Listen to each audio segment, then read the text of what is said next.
I've shown these before. This is a fusible plug out of a steam traction engine. It's not something I made. My friend Scott from TPI made it for us, because he's got a lathe that cuts taper threads, a CNC lathe. For me to cut a taper thread is an absolute nightmare. This centre hole here gets filled with lead. What happens to it, it's screwed in the crown of the firebox of the boiler, covered by water. If for any reason the water gets too low, the lead melts and the steam rushes into the firebox and puts the fire out. It's commonly known as dropping the plug, which is not really a good thing to do. So what I'm going to do is fill it with lead.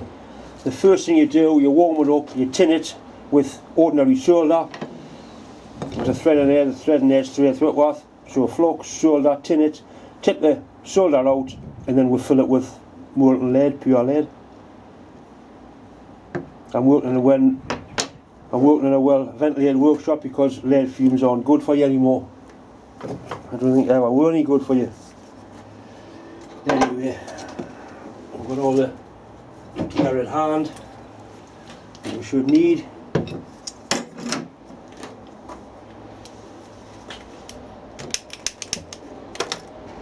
This is a new torch I've bought. It's actually propane brazen torch. I haven't used it a great deal yet. Should have more than enough heat to know what we need to do with it.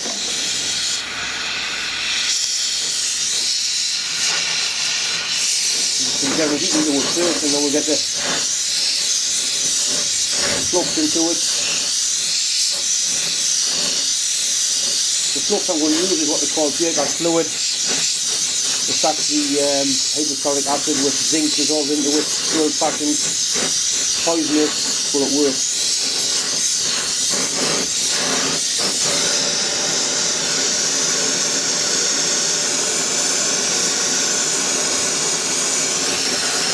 Some of that over there.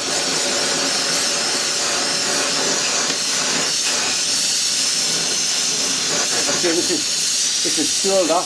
You don't fill the plug with shoulder, we keep the shoulder for the wrong melting point. All I want to do is cut the thread with the shoulder.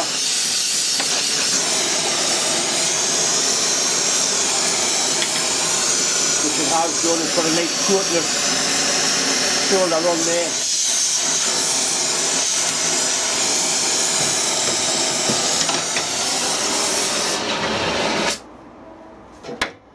Right, so that's it. That's it tinned.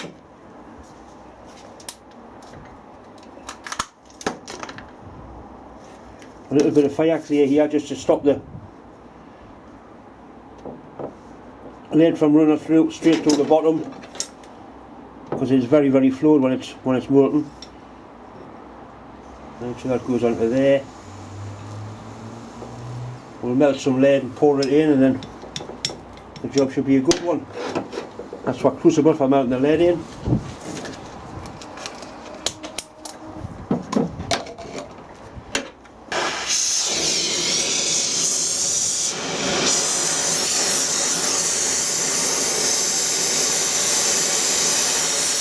This is soft lead, so keeping lead off roots.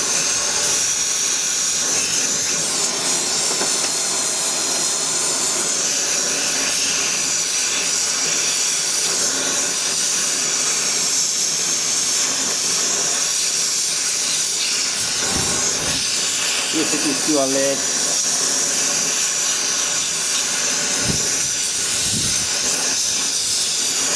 Put it plenty in there.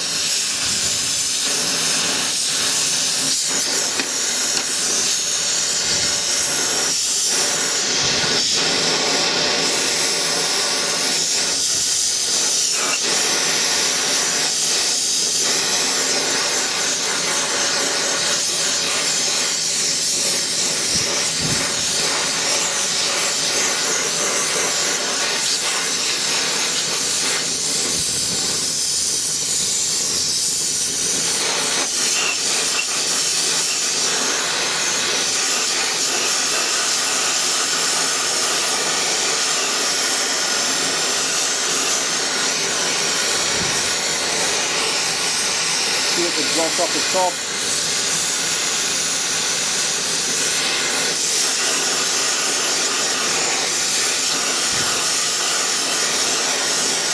up the temperature, 38. When it sevens up the temperature, I should have gloves on, but I have got the face shield on.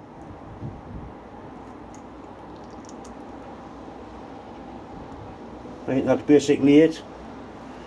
You can't help putting a bit more on though.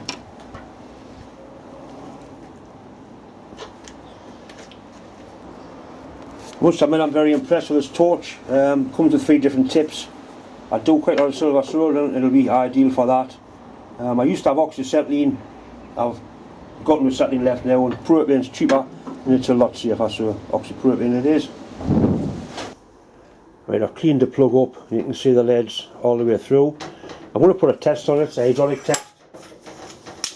I've got no worries at all about it going to leak, but I want to put a test on it just in case.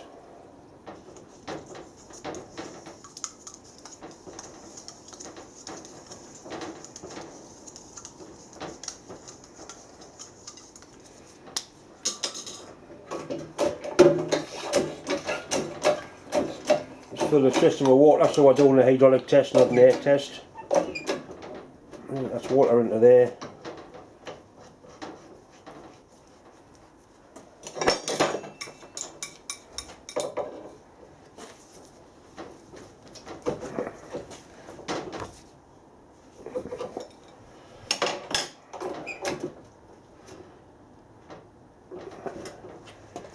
Right, that's 500 psi on there with 450.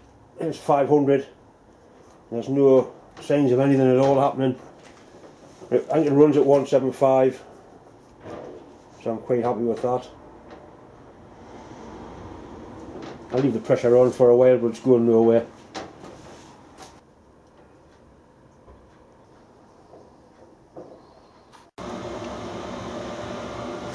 This is the 4 TPI dummy lathe mandrel I made a while ago.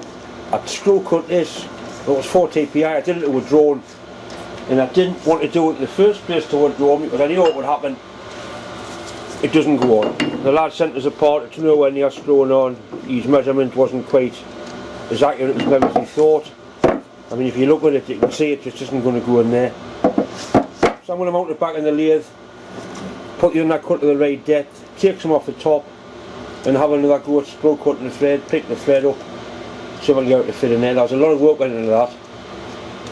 So 4 TPI will need to change 1 gear in the back of the lathe to go from the 8 to the 4. So I'll put the camera on, show you doing that. That's the gear I need to change. At the minute it's got a 40 on. I change that for an 80 and it'll make this go half the speed, which will go from 8 TPI to 4 TPI.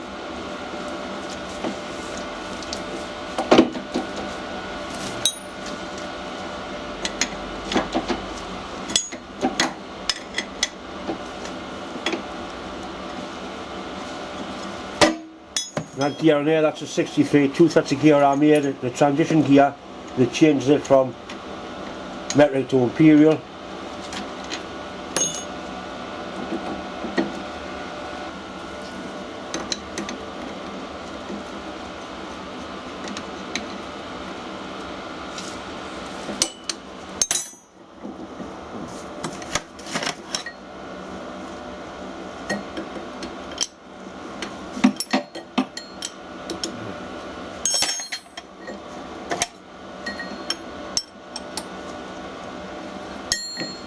Take that one off.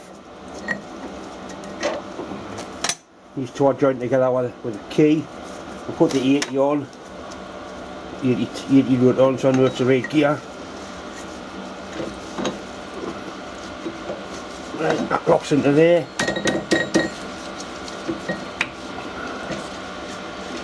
You need to set these up with a certain amount of clearance on them. If I haven't got clearance on, they tend to bind up. They're naturally noisy. I'm not that concerned about a little bit of gear noise. They're just bollocks, running very slow. I'll nip this up.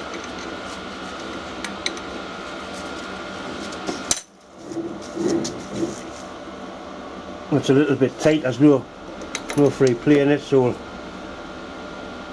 back it off a little bit, that's better.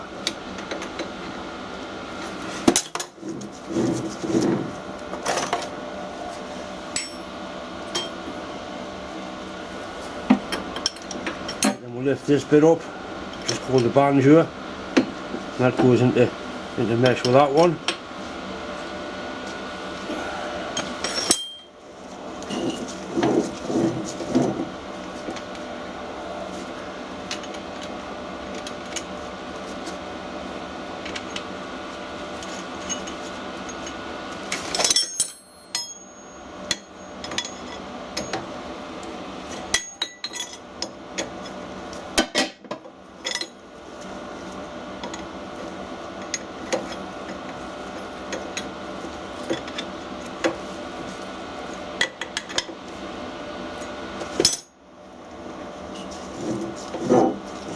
Still, it's a little bit tight, but for a nice slower speed like that it'll be alright.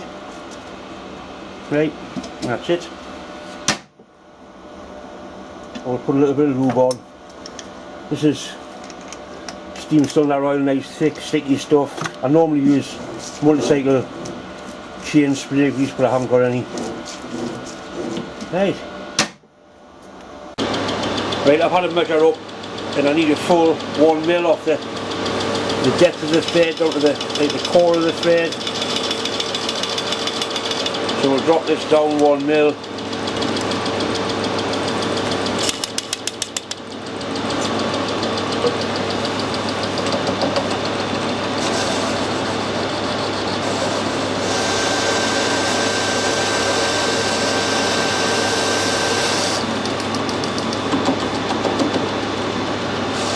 That's a new tip in there, that's why it's cutting really nice like that.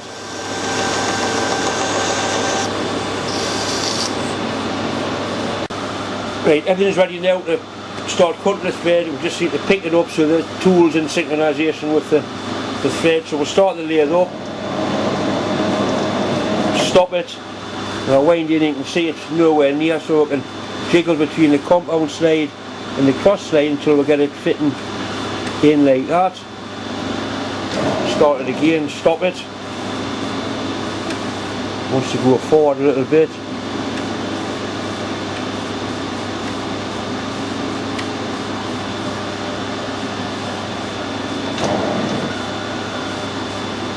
Right, that's not bad. So we'll set the 0 there. Bring it out 2 turns. Once again, let's reverse the lathe time. Back into a 0. It should be that one. One too many.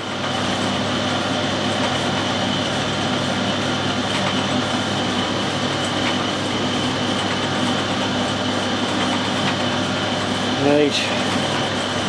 Let's see what happens.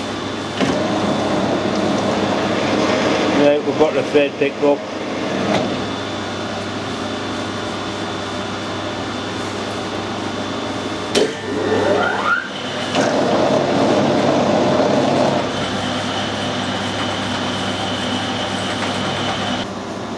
The thread actually looks much better now. It looks like a proper thread. It is a coarse bastard. And it's certainly starting. Running through as well, so we must be doing something right. We'll just keep going, we'll get the screw on.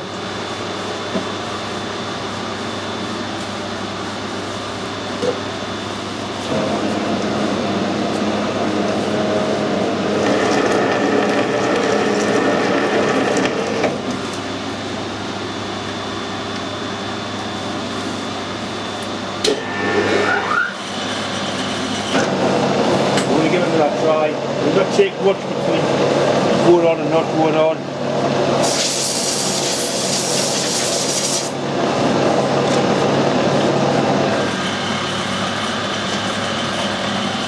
And the threads inside here are quite badly damaged anyway.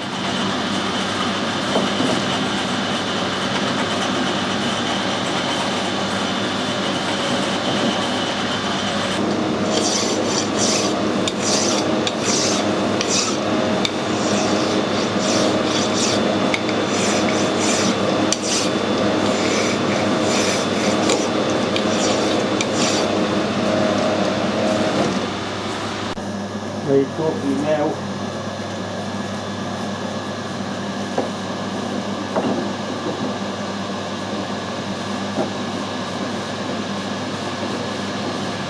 On, up the register. The paper will run fairly true. I think it's only going to be used on a rotating table on a welder anyway, so that's the last time I'll ever screw cut a thread like that without having it attempted.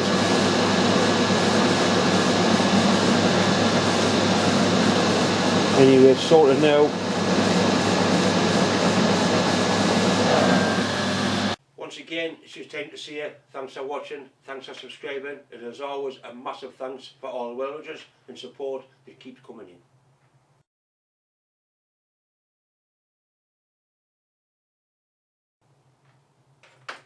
If anybody's interested in a plasma cut, double boost key holder or a Sentinel DG8 key holder or anything you want key holder, just send us an email. If I get enough interest, I'll put a link to probably Bell End channel